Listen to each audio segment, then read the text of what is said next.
Hey everyone, and welcome to our deep dive today. We're going to be looking at how some Buddhist practices can actually help us sharpen our mental focus, specifically frugality and seclusion. And the really cool thing is this applies even if we don't consider ourselves Buddhists.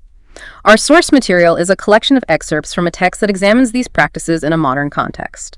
And our mission today is to uncover some actionable takeaways that you can apply to your own life, no matter your beliefs or background. Yeah, it's really fascinating how these ancient traditions, they might actually offer solutions to the mental overload that so many of us are dealing with today. Yeah, absolutely. The first thing that really jumped out at me was the emphasis on frugality in Buddhism. It goes way beyond just simple budgeting. The text mentions that Buddhist monks, for example, they're encouraged to reflect daily on their use of even the most basic necessities. Food, clothing, shelter, medicine, that seems pretty intense. Why such a focus on mindful consumption? Well, it all comes back to this Buddhist concept of interconnectedness. That they believe that every resource, even something as basic as the food we eat, it's the result of the efforts of countless beings, both human and animal. So it's not really about deprivation. It's more about appreciating what we have and recognizing the impact of our actions. So it's less about restriction and more about awareness. Exactly. There's this one quote from the text that really stood out to me. It talks about searching out the tip-top tastes with the tip of your tongue. Have you ever found yourself, chasing after the best version of something, even when a simpler option would have done the job? Oh, absolutely. I am definitely guilty of spending way too much time comparing different brands of coffee, when honestly a simple cup would probably give me the same caffeine boost. We get caught up in this idea that more expensive or more complex equals better, even when it comes to basic things. That's a perfect example. And think about the mental energy we expend doing that, that kind of comparison shopping, not just with coffee, but with everything. It's exhausting. But if we can shift our focus from acquiring to appreciating what we already have, it can really free up so much mental space for other things. Okay, so frugality in this sense, it isn't about being cheap, it's about being mindful.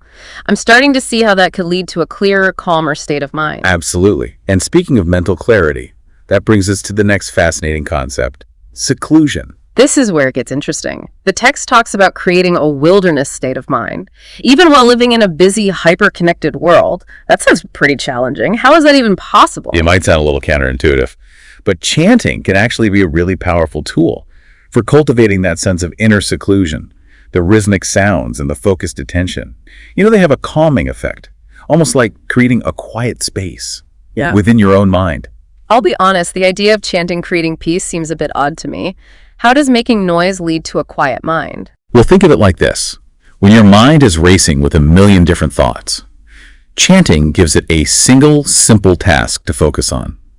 The repetition helps to kind of quiet the mental chatter and allows you to experience a sense of stillness and presence. And you don't have to go to a monastery to try it. There are tons of online resources and guided sessions available. I can see how focusing on a single repeated sound could actually help drown out the mental noise. Have you ever tried it yourself? Yes. I find chanting to be a great way to kind of center myself, especially when I'm feeling overwhelmed or stressed. There's something about the rhythm and repetition that just brings a sense of peace. Interesting. So chanting is one way to cultivate mental seclusion. But the text also mentions retreats. That's a much bigger commitment. What are the different types of retreats, and how do they fit into this idea of seclusion? Well, there are actually two main types of retreats discussed. There's incorporating regular dedicated time for practice into your routine, and then going on extended retreats. And you're right, the idea of an extended retreat can seem a bit daunting. But it doesn't have to be about escaping to a remote mountaintop or anything. So what, like a staycation, but for your mind? Exactly. It could be as simple as carving out a few hours each week to disconnect from technology and focus on mindfulness practices. Or it could involve attending a weekend retreat at a local meditation center. The key is really just creating intentional space for deeper introspection and mental rejuvenation. That makes it seem a lot more accessible. The text also mentions a specific Buddhist tradition called upasatha. What's that all about? So upasatha is a practice of dedicating specific days, typically the full moon, new moon, and half moon days, to a more intensive spiritual practice. During these days, individuals observe 8 precepts, which are basically guidelines for ethical conduct. They also dedicate time to listening to Dhamma teachings and engaging in extended meditation. 8 precepts. That sounds pretty intense. What are these precepts, and how would someone even begin to incorporate that into their modern life? It might sound daunting, but remember, these precepts are meant to be guidelines, not rigid rules. The first 5 are pretty universal ethical principles, like avoiding harming living beings, stealing, lying, and engaging in harmful speech. But it's the 3 additional precepts for 𝙀𝙖𝙖𝙞𝙀 that I find particularly fascinating. Fasting afternoon, limiting sensory pleasures, and avoiding luxury. Fasting and limiting sensory pleasures? I'm not sure I'm ready for that level of commitment. What's the reasoning behind those specific restrictions? It's not about punishment or deprivation. It's more about encouraging a deeper examination of our attachments to the physical and sensual world.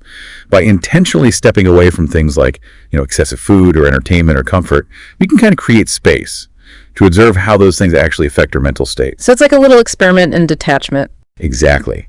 And what's fascinating is that, by temporarily stepping away from those attachments, we can gain more clarity and understanding of our own minds. I've personally found that even just trying a modified version of 𝙀𝙖𝙖𝙀 for a day, limiting my screen time and focusing on simple activities, it can actually have a noticeable impact on my mental focus. Interesting. I might have to give that a try. But going back to retreats for a moment, the text also talks about extended retreats, where people go away for days, weeks, or even months at a time. I've always been intrigued by that idea, but it also seems a bit intimidating. What are some of the things someone should consider if they're thinking about going on a longer retreat? Yeah, you're right. Extended retreats can be a significant commitment. The text mentions a few key things to consider. First, think about the type of environment that would best support your intentions. Do you crave silence and solitude? Or do you thrive in a more community setting, with guidance from teachers? That makes sense. It's like choosing the right vacation destination. You want to make sure it aligns with your personality and what you're hoping to get out of the experience. Precisely. And just like planning a trip, you'll want to do your research. There are meditation centers, monasteries, even the option of renting a cabin for a solo retreat. But the text also cautions against some potential pitfalls. What kind of pitfalls? Well, for example, some centers might have high fees or pressure you for donations. Others might teach versions of Buddhism that stray from the core teachings. And there's always the risk of encountering a place that feels cultish or just not the right fit for you. Okay, that's a little unsettling. How can you avoid those kinds of situations? The most important thing is to trust your gut. Do your research, read reviews, and if possible, talk to people who have attended the retreat you're considering. If something feels off, or the teachings don't resonate, it's okay to walk away. Remember, the goal is to find a supportive environment that will help you deepen your practice, not to force yourself into something that feels wrong. That's really good advice. So it's about being discerning, listening to your intuition, and finding a place that feels right for you. Exactly. And remember, a retreat doesn't have to be this grand formal affair. It can be as simple as finding a quiet spot in nature, disconnecting from technology, and spending some time in reflection and contemplation. So even a weekend camping trip could be considered a form of retreat. Absolutely. Yeah? It goes back to the idea of finding a wilderness setting, even if it's just for a few days. Being in nature can offer a really profound sense of peace and perspective. I like that. It makes this whole idea of retreats seem much more accessible. This deep dive has really got me thinking about how I can incorporate some of these practices, frugality, seclusion, even mini retreats, into my own life. But I'm also curious, what are some of the challenges we might face when trying to embrace these concepts? In a modern world, that seems to push us in the opposite direction. That's a great question. It's important to acknowledge that it's not always easy to integrate these practices into our busy, often chaotic lives. We're constantly bombarded with messages that encourage us to consume, to strive for more, to stay connected 24/7. It's like we're swimming upstream against a powerful current. So how do we stay committed to these practices when everything around us seems to be pulling us in the other direction? One key is to be patient with yourself. It's a journey, not a race. There will be times when you slip up, when you get caught up in the busyness and lose sight of your intentions. And that's okay. Just acknowledge it and gently guide yourself back to the practices that support your well-being. So it's about progress, not perfection. Exactly. And it's also important to remember that you don't have to do this alone. The text mentions the value of connecting with like-minded individuals, finding support in a community of people who share similar values and aspirations. Having a support system definitely makes a difference. It's like having a team of cheerleaders encouraging you along the way, sharing tips and celebrating successes. That's a great way to put it.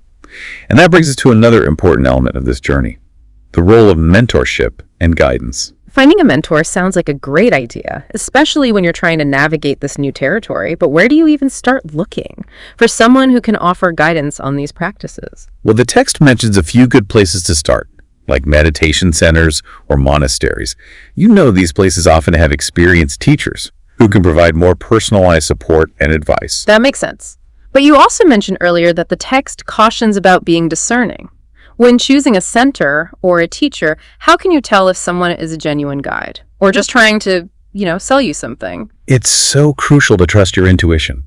If a teacher's approach just doesn't feel right, or their teachings seem to contradict the core principles of Buddhism, it's perfectly fine to walk away. So it's about protecting your mental space and making sure you're not being led down the wrong path or taken advantage of. Exactly. A genuine mentor will encourage you to think critically, to reflect on your experiences, and ultimately, to find your own path.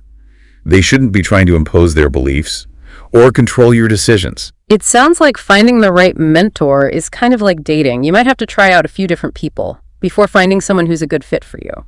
I like that analogy. And just like dating, it's important to communicate your needs and expectations clearly. Let the mentor know what you're hoping to gain from the relationship, and be honest about where you are in your practice.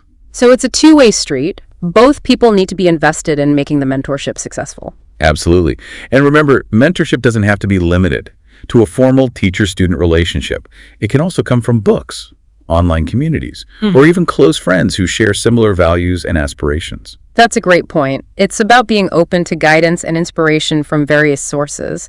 And maybe as we delve deeper into these practices, we might even find ourselves becoming mentors for others. Exactly. It's a beautiful cycle of learning and sharing.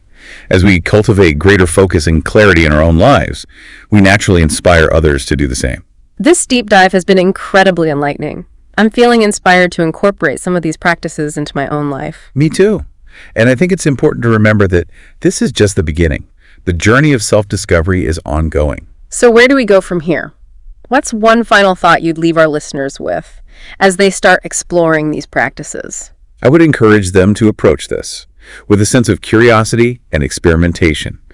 Try incorporating small changes into your daily routine. Maybe it's a 10-minute meditation session each morning, a tech-free Sunday afternoon, or a conscious effort to pause before each purchase.